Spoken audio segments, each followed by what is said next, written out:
All right, everybody, welcome back to Rare vs. Photos. It has been a very long day for me, but I did promise that I was going to get another chapter of The Child Brought In for you. I spent the day with my wife putting together an 8x7 kind of gazebo bar thing, but it's really for the cats that we have. We're building them in like an outdoor place to be, and then I'm going to build a catio off of it so they can kind of roam outside without being outside. My wife's very particular about having the cats inside, away from diseases and other animals. So that was today, and tired. But you know what? Let's get some reading in.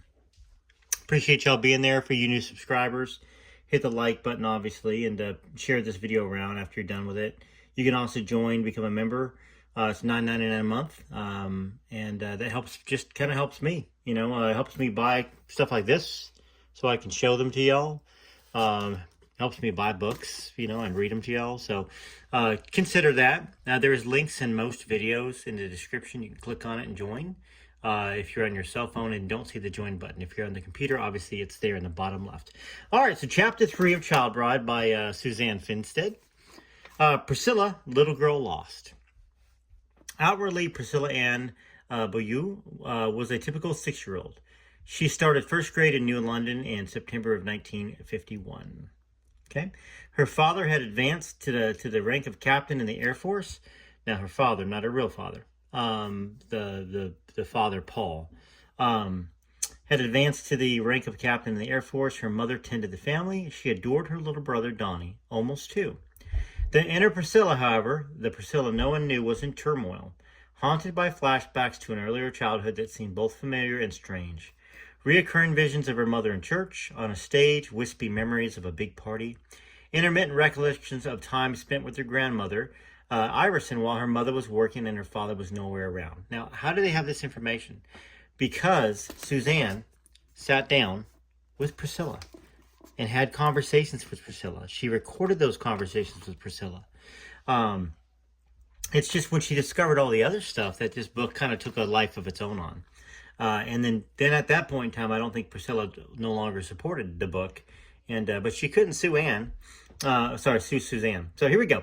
Her sanctuary was her mother, Priscilla and Anne, who had an almost mystical bond distinct from her mother's love for Donnie and the other children who would follow. She was a love child, said Michael Edwards, Priscilla's boyfriend when she was in her 30s, who knew the story of her childhood. And loved children, if you look through history, were always different.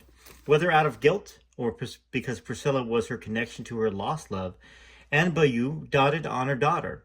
My mother has always been my best friend to me, Priscilla remarked later in life. She was always there for me, and she always saw my side. Not that I was a perfect kid, but she always was very sensitive to all my feelings. Now, that's an interesting little section there, because what do we know about Priscilla and Lisa? Lisa and Priscilla weren't friends. Priscilla was not Lisa's hero. Priscilla didn't take Lisa's side. So even though she might have learned something from her mother in that extent, it didn't transfer to how she was as a mother from everything that's been written. And it'll be interesting to see what Lisa writes, through Riley and the tapes that Lisa put down. All right, so here we go. So the dynamics of the family were established early. A childhood chum of Priscilla's recalled that Paul was often away on military exercises and that when he was home, he was a remote, authoritative presence. Though Anne lived in fear of him, of disturbing the status quo, she herself was a formidable figure in the Beaulieu household. Now that she was no longer needed to work, she lavished her attention on her home and her family, predominantly Priscilla. In matters involving her daughter, Anne ruled. I think that he was the man of the house, as Austin neighbor and friend Dora Keene put it. But when it came to Priscilla, I think she would be more dominant. She wanted the best, and most of all, for Priscilla. And if it was to be done, that would be her challenge. So Paul didn't want to take to that part of it, I guess. He liked the attention, but anyhow, let's go back through this. The family had little money.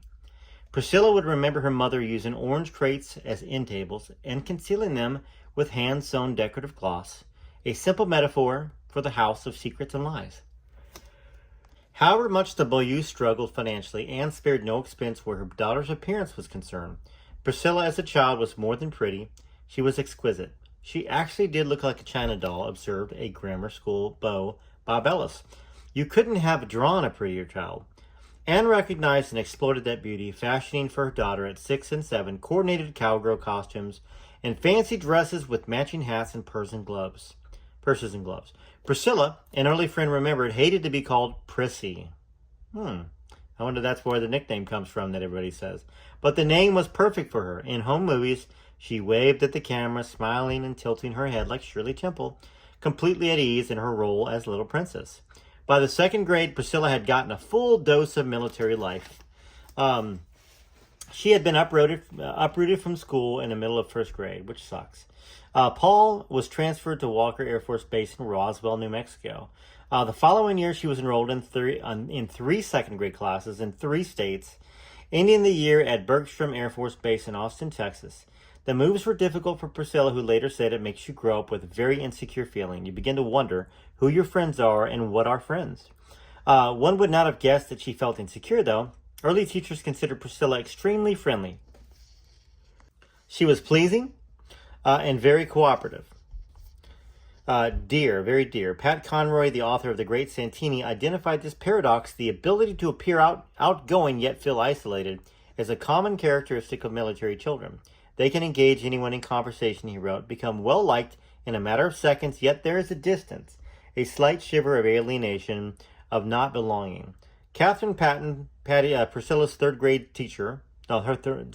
Priscilla's third second grade teacher, got a glimpse of the little girl lost beneath the sweet, cheery facade.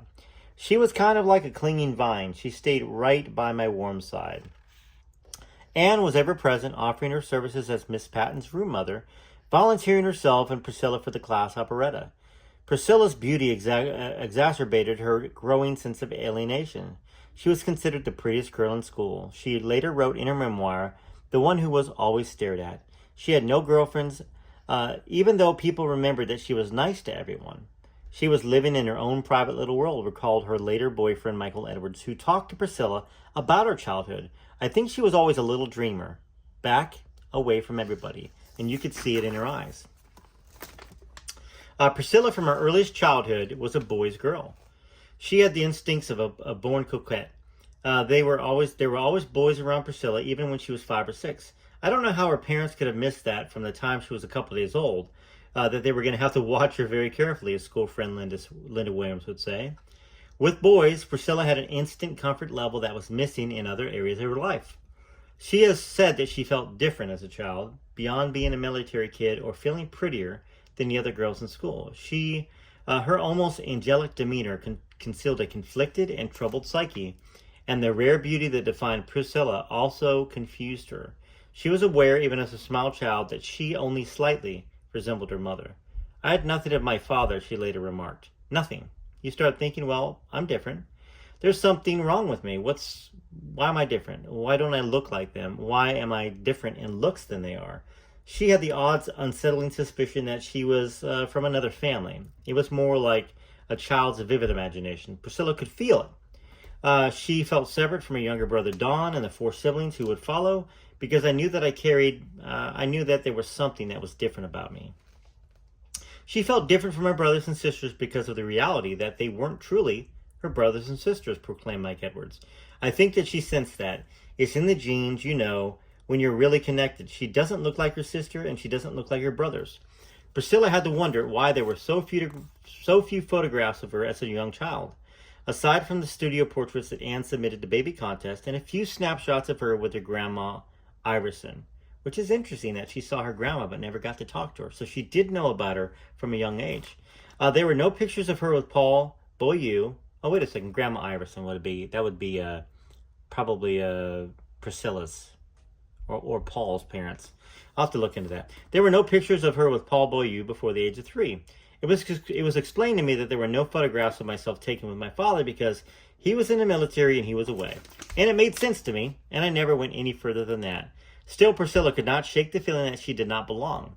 Priscilla's sense of separateness from her family gave rise to the kind of longing that came with being a child of the military, traveling from post to post. Mary Edwards Worsh, a captain's daughter who wrote Military Brats about the effects of growing up inside the military, concluded there was only one antidote: belonging.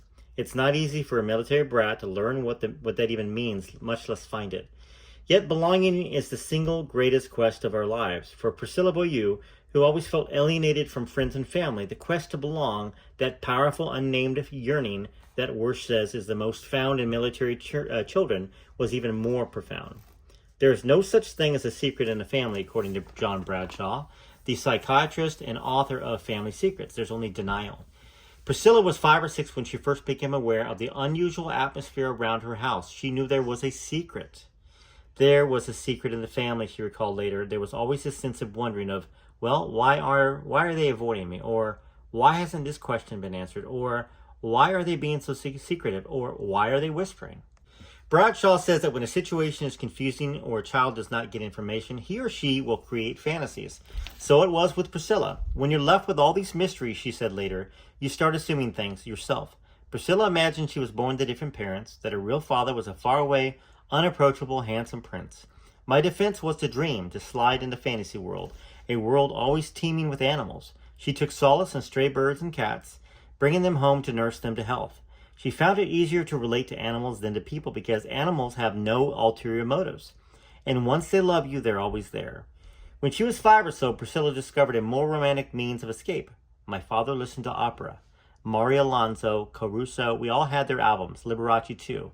Listening to Mario Lanza, the darkly handsome, emotional tenor sing, Be My Love. Be my love. I don't really know how it goes, but I imagine it's something like that. During the summer of 1950, it touched a chord in that lonely, displaced little girl. There was such a strength in his voice and the songs that he sang. I used to sit down by the record player and listen to them. I love you, I love you, I love you. Anyways, I'm not an opera singer, but that's what I imagine the opera is like. And maybe some of y'all like the opera, so I'm not really making fun of it. I kind of am, you know. Okay, that's enough. Hopefully some of y'all are laughing. Okay, so let's see here. Enthralled by the magic of that powerful voice, Priscilla could imagine herself outside the House of Whispers, comforted by the virile, masculine image of Mario Lanza. And then someone once said one day that he led a very lonely life. And I just became very fond of him and had a lot of empathy for him also. The identification was complete. Not only did Lanza represent her savior, now Priscilla fantasized that she could save him. I used to play his records. Now that's something about saving Elvis. Fantasizing about that too. Interesting. I used to play his records and talk to him and try to make him feel better. They were twin souls, lonely kindred spirits. She went into her own make-believe world, asserted Mike Edwards, who derived much from childhood photos of Priscilla. There weren't pictures with great smiles, more kind of longing, looking back, withdrawing into her little world. It was almost like she was waiting for someone like Elvis to come along. No one outside of Tupelo in Memphis had ever heard of Elvis Presley in 1950. He was a 15-year-old boy attending Humes High in Tennessee, plucking at his guitar, singing gospel for his mama. Like Priscilla, Elvis was a lonely child, usually attached to his mother, with a powerful affinity for Mario Lanza. Years later, during the filming of the 1972 documentary Elvis on Tour, he would tell the directors Pierre Aldrich and Bob Abel that Lanza influenced his musical style more than any other singer. For Priscilla, Mario Lanza represented a powerful, in-choked longing, a yearning for something she could not yet identify, the father she never really knew, yet psychically could feel. There was something else that set Priscilla apart as a child, something more than the recurring flashbacks, the feeling of belonging to another family, the muffled conversations between her parents, beginnings when she was 5 or 6, or 7, at an age when most little girls' imaginations extend no further than dolls and tea parties.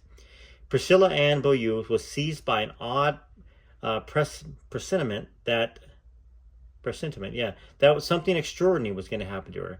She was not certain what or how or when, but I just knew that there was something that was going to happen in my life. There was something going to be very big, and it was going to create a big effect on me and my family. Except for her almost supernatural beauty, her birthright from her otherwise forgotten father, there was nothing unique or distinctive about Priscilla. As a child that would give her any reason to entertain this premonition, time and events, of course, would prove her right. So, this author, Suzanne Finstead, if you read those first 3 chapters, you don't think that she's saying anything, for the most part, negative about Priscilla. She is writing this book, based upon what she's factually researching about Priscilla. So it's going to be interesting to get through the chapters, go into chapter 4 and 5 all the way through the end, and really grow with what Suzanne started to realize about Priscilla and what she wrote about Priscilla. So let me know what you think about in the comments. Hopefully you enjoyed this chapter. And until next time, this is Rare Photos. Thanks for taking the journey with me. Like, subscribe, share the video. Hit all notifications if you haven't done that yet. And I will ask you again, join again. I don't think I've had a new member in months. That being said, I get it. Money's tight, and it's tight for everybody. So I appreciate those members that have joined at $9.99 a month. To some, you can't, it's not affordable, and I get it. Those that can, hey, help the channel out. I will be here for you either way, but it would certainly help. All right, TCB till next time. This is Rare Photos, and yeah, tomorrow we'll do another chapter. All right.